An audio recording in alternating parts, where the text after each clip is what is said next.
It's not just mine, his or her house. This is our house.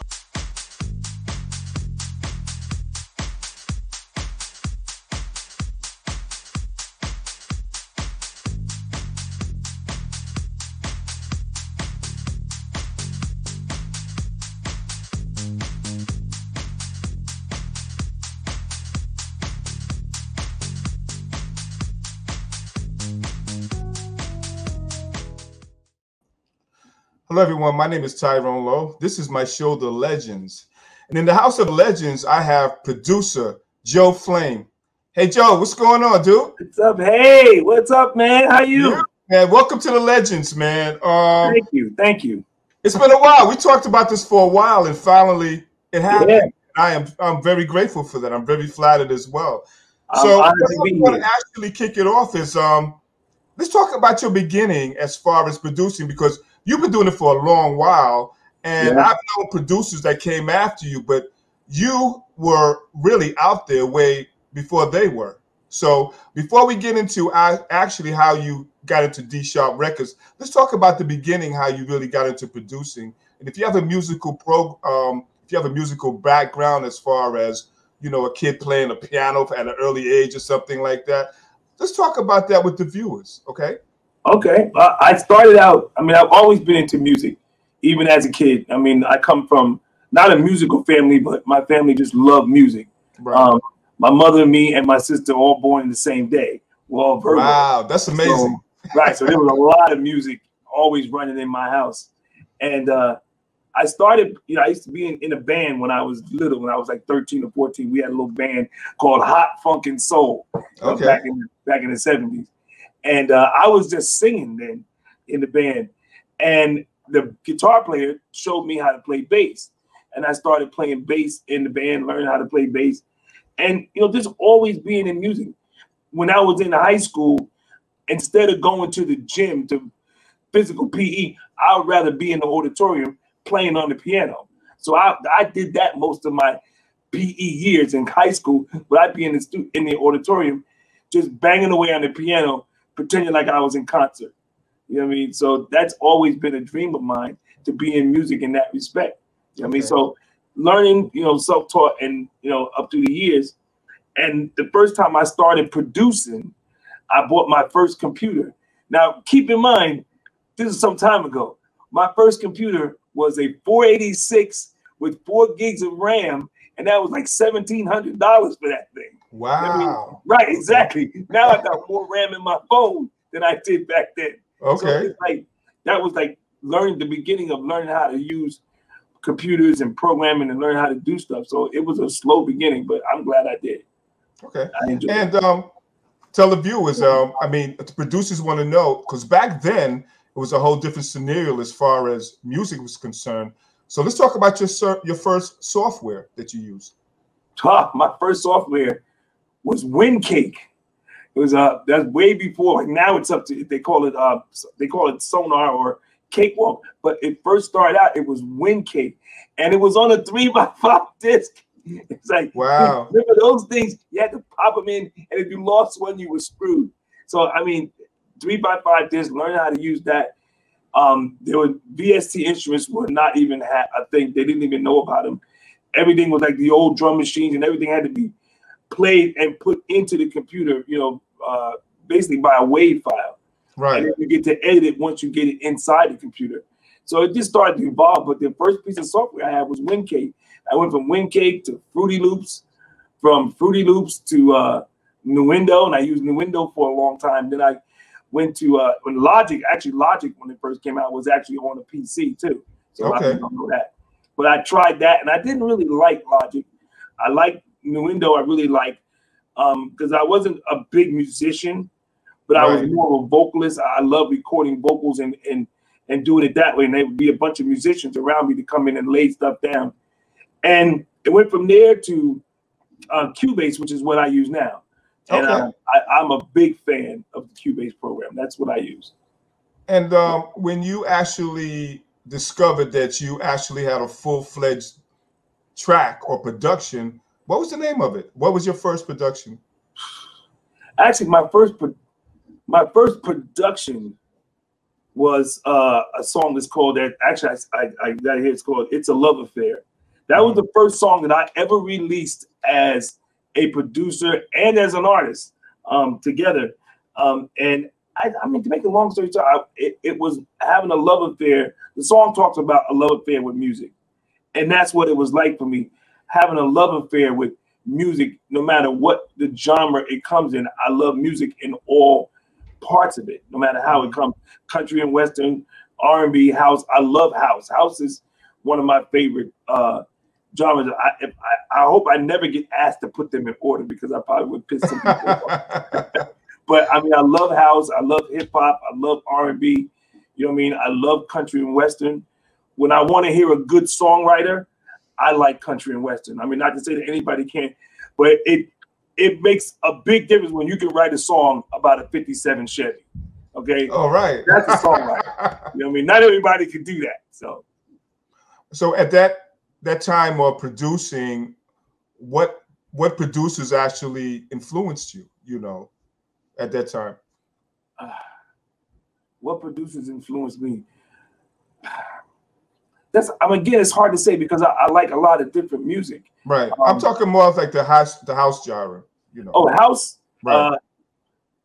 I mean, Louis Vega, you know what I mean? I always loved the production in the Louis Vega, and God, it's so many people. I'm trying to, off the top of my head, I'm trying to think of any one person that it is.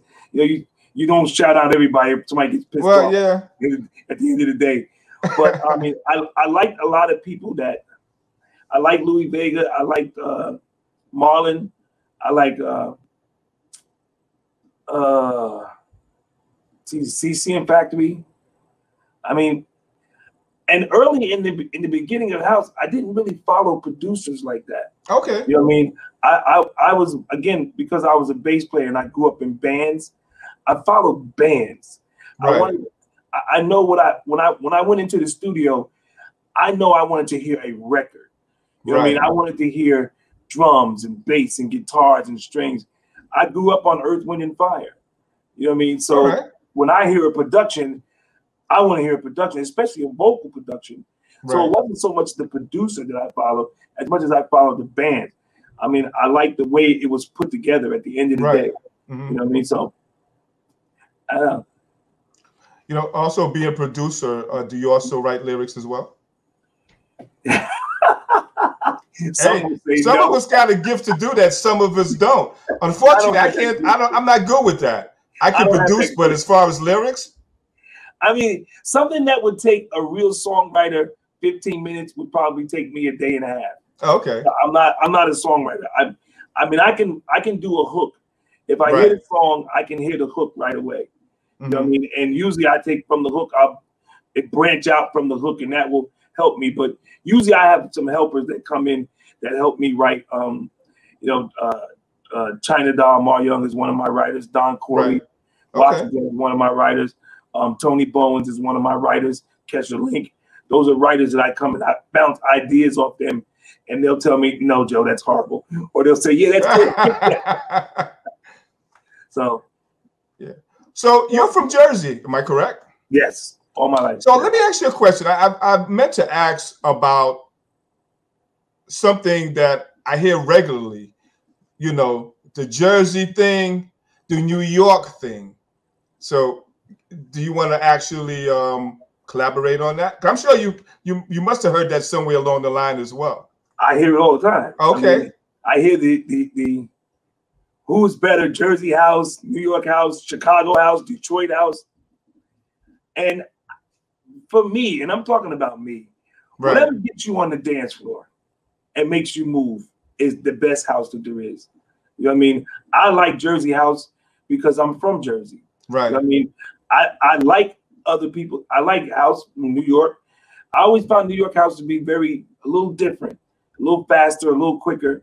You know what I mean? But good in its sense. You know what I mean? This house, you know, house music is what makes you dance. It's a spiritual thing. It's a feeling. Right, exactly. You know what I mean? So it doesn't matter to me where it comes from. You know, as long as it makes you dance, makes you move, you know, makes you want to stand in front of the speaker and have all the bass hit you in the back of the head, then you're good. So during your career, if you had something that you had to do all over again, what do you think that would be? Because we all got that phrase, you know, where we want to go back and just make some type of correction, you know? I think if I had to go back and make a correction, I would go back and I would study piano more. Okay. I would spend more time on the piano, because in my experience and what I've learned now, that everything branches from the piano. And also what I learned is that it doesn't matter who plays it. An A minor 7 is an A minor 7. Okay. No matter if Stevie plays it or I play it, or, you know, it just doesn't matter. You know what I mean? It's all in the feeling. Right. You know, and I played bass. I started playing bass out of spite, because when I was in the band, the bass player would never show up. And then when he did show up, he'd forget his bass. And we had a big argument in the band when I was little. Wow. I said, I play bass. We don't need you. And the guitar player said, you know you can't play, right? I learned. I'm going to learn. So, I mean, most of the things I've done as far as my music and production has all been out of spite, because I wanted to learn. I remember one particular incident. The band I was in at the time, we went to the studio in New York, and we could only book the time at 2 o'clock in the morning. Okay. So we booked the time at 2 o'clock in the morning, and we got in there and we spent at least 2 hours listening to this guy talk about how he made a kick drum out of beating on his chest. So I'm like, are you kidding? And then finally, when we got it done, we walked out with a cassette that was half finished. So I was like, there's got to be a better way. There's got to be a better way. So I started to study, you know, a little bit of time in here, and here's where I'm at now. Okay. Well, Joe, you know, we're going to take a little break, and we're going to talk about how you actually incorporated D Sharp Records. Okay. And so stay tuned. We'll be right back with producer Joe Flame. It's not just mine, his or her house. This is our house. My assignment, my calling is to inspire, uplift. You have to make sure your people are partying. All I want to do is just bring joy to the dance floor and watch people dance. Tino.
For the love of house, the dynamic soul sounds of for the love DJ of Tyrone Lowe.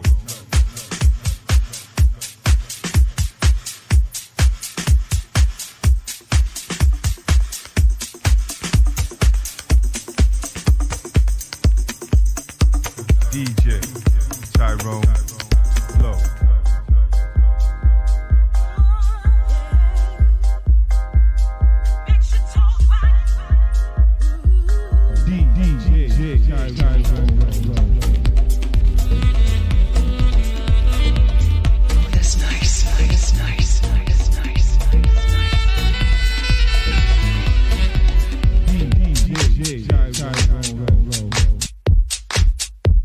dynamic soul sounds of DJ Tyrone Lowe.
My name is Tyrone Lowe. We're back with the show, The Legends. Hey, Joe, you still in the house? I'm still here. What's up? Yes, sir. Fantastic tracks. You know, You. what we're going to do now is talk about how you actually incorporated yourself with D Sharp Records. How did you put it together? I used to have, I had a recording studio in East Orange. It was D Sharp Recording Studio. Okay. And I had a lot of artists that came through, you know what I mean? Because, for me, like I said, I always wanted to have not just a recording studio, but I wanted to be able to finish a product. So, like, when you walk out of my studio, I wanted you to be able to be proud of the product that you put out or that you listen to, that even your friends would go, wow, where'd you record that at? So, that, a lot of studying, a lot of constant trial and error. So from that, I would be in the studio working with artists and different artists, and everybody would love the production. And actually, I got the name Joe Flame from being in the studio with one of my artists, a group I was working with called F&E, Fear No Evil, a bunch of young guys that was rapping. And the guy said to me, he said, "Man, Joe, your tracks just hot. You like fire. You like Joe Flame." And when he said it, everybody heard it and it just kind of stuck. They all just started calling me that, and it just kind of stuck. So from there, it was like, well, when are you gonna put something out? Right. And that was always the question: when are you gonna work on your music? When are you gonna put something out? Mm-hmm. And doing the travel with the packages in and out of record labels, going to Arista and going to Atlantic Records and Sony, and hearing no. I said, well, how hard is it to have your own label? You know what I mean? This way you get to put out what you want, right, when you want it. You don't have to, you'll never hear no. You know what I mean? So I looked into it. I found out how to put it together, I did some reading, got together with some people who were smarter than me, right, and figured out, how to pull it off. And it started out with D Sharp Records. And it's D Sharp, which my last name is Davis, and the hashtag Sharp, and then the word Sharp. So as a bass player, one of the bass players' favorite key to play in is the key of E. So if you look at the word, it's D Sharp Sharp, which is E natural as far as bass player is concerned, and it's E natural in the record label, and that's pretty much how it started. Let's talk about some of the artists that you've actually worked with now. It's Kesha Link, Crystal Lavelle, Carmen Brown, and various others. So can you collaborate on the experiences with those particular artists, and some, if you may? Well, with every single one of the artists that I've worked with, it's all been a learning experience for me. Okay. And it's wonderful to be in the studio with somebody that knows what they want to do. You know what I mean? There are some who are easier to work with than others. You know what I mean? And that doesn't make them better. It just makes a good challenge. Everyone loves a good challenge. You know, when you can walk out the studio with a project that's wonderful. I mean, I've been in the studio with Michelle Weeks. My first record that I worked on was "Can You See the Light," put out by it was by the Voices, and there's a whole nother story behind the bootlegging of that record. Okay. I mean, that was my first biggest record that I did, and that I didn't even realize how big that record was until years later.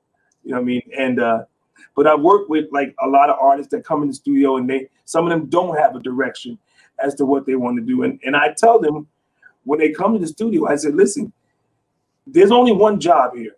Actually, everybody has one job. My job is to make you sound good. That's my job. Your job is to let me do my job. When the smoke clears, you're going to have something you're going to be proud of. And that's what I want. I want to see that happen more than anything else. And I've worked with Tony Bowens. I've worked with Roxana Lynn, and a lot of local artists. And one word spreads to another. You know what I mean? And I remember reaching out to Keisha Hall, and I had heard about her, and I was like, I'd love to work with you in the studio. And she was like, oh, great, let's go. And then one thing led to Carmen Brown. I remember I'd heard so much about Carmen Brown, and I ran into her at the Lincoln Park Festival. And I gotta tell you, I was like, because she had such a persona and a following. So I was like, okay, you know what I mean? Oh, humble, would you like to work on a project? She said, I would love to. And I was like, okay, great. And then, two records later, we put out some, I think we put out some really good music. Right. And then I remember with China Mar Young. China Mar Young was just, she's like my sister. Right. Okay. I mean, that is my, there's no other way to describe it. That's my sister. You know what I mean? And her voice is just awesome. We have a song that we did together. It's called I Love the Rain. Okay. And when we were in the studio working on the song, if you hear the song, the first verse, we were talking about what happens when it rains. Mm-hmm. And the thing, like, rain isn't always a bad thing. Right. You know what I mean? If it never rains, what's a sunny day? It's the conversation. That's not the conversation that started. So we wrote a song about rain. And then it became not just a song, but it became a story. Mm-hmm. And the second verse, no matter how many times I hear it, it makes me emotional. I mean, she sang it at a show one day, and I'm probably the only one in the back room crying. Oh, really? Literally crying. Because the second verse is really powerful, because the second verse talks about a woman and a man that he's going to work, and she convinced him to stay home because it was raining. And he said, okay, I'm going to stay home. But where he normally drives to work, there was a really bad accident, and it could have been his life. Wow. You know what I mean? Right, exactly. Wow. Exactly. That's deep. That's really deep. And that's really deep. I love songs like that can tell a story. I mean, it's great that you have a great song, but what about years from now? Will that song still tell a story years from now? Mm-hmm. And that's the type of songs that I look. I look for songs like that in artists. I mean, my job is to bring out the best in you. You know what I mean? That you may not know you even have. To take you, push you to the next level. I believe in being in the studio, and here's where you should make mistakes. You know what I mean? If you don't make a mistake here, we can't correct it. I hear you. I mean, so that's this is what we do. You know, you got to grow from that. Yeah, you got to grow from it, and that's what we do. You know, and I've been blessed. To work with a lot of different artists. I mean, some artists just starting out in their careers, and I'm really grateful for that. You know what I mean? Right. That I've worked with Aaron Prince. I've worked with like Don Corey Washington is a beast in the studio. Okay. He comes to the studio, you guaranteed I'm going to do probably 60 tracks of background, at least. And he hasn't touched the lead yet, because he is so, because he can sing and he also knows his way around the choir. Right. So I've been in the studio with him, and he's been singing some notes, and I'm going like, you sure that's going to work? you sure? Oh, wow. I hear that. And he'll tell me, Joe, trust me, it's going to be all right. Right. And before you know it, man, when I sit back, I listen to it, it's like, wow. So, yeah, man, I've been blessed. Any shout outs, Joe, to anyone? Man, listen, the whole entire house community in New Jersey, my crew, everybody that's been through D Sharp Records and D Sharp and Fat Dat Productions back in the day, anybody that's been through, I love you so much. I mean, you guys helped me to grow. China, Don, Carmen. I'm looking at my list because I started to write a list. I'm like, I knew you was going to ask me that question. Okay. Crystal Lavelle, Tony Bowens, Kesha, Blizzard Beats, Jeffrey C, Gary B, Razmir. I mean, there's so many, man. There's so many people that I've worked with, man. I just couldn't even tell you. In case you didn't know, I've had Razmir on my show, and you were actually his idol, his inspiration to actually start producing as well. Yeah, the first track we did was called Dance or Die. And I mean, I heard him we went to college together, me and right. And I didn't know I knew he kind of did spoken word, but I didn't know he really did spoken word. So I had a track and I said, try this. And he did this song called Dance or Die. And I mean, I love that track. Right. And I played that track a million times. So yeah. Well, you know, Joe, it's been a pleasure to have you on my show. And and I'm glad that you put yourself out there, let people know who Joe Flame really is. You know what I'm saying? But still in all, this is a T. Lowe video production, and this is my show, The Legends, and this is Joe Flame, super producer in Machu. And thank you for letting me be on your mailing list.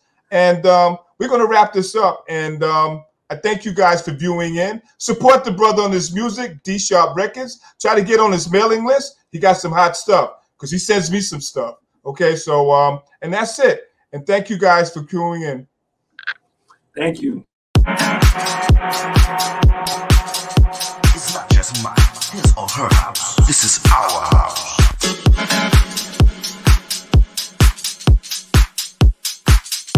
We got some fun people in the house tonight.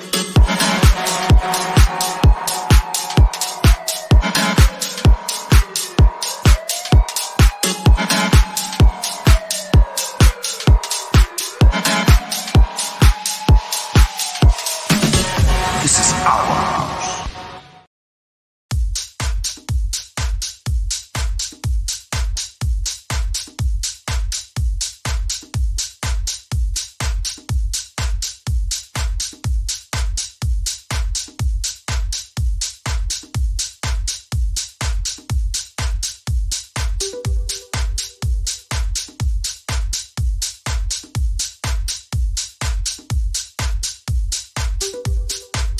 It's not just mine, his or her house. This is our house.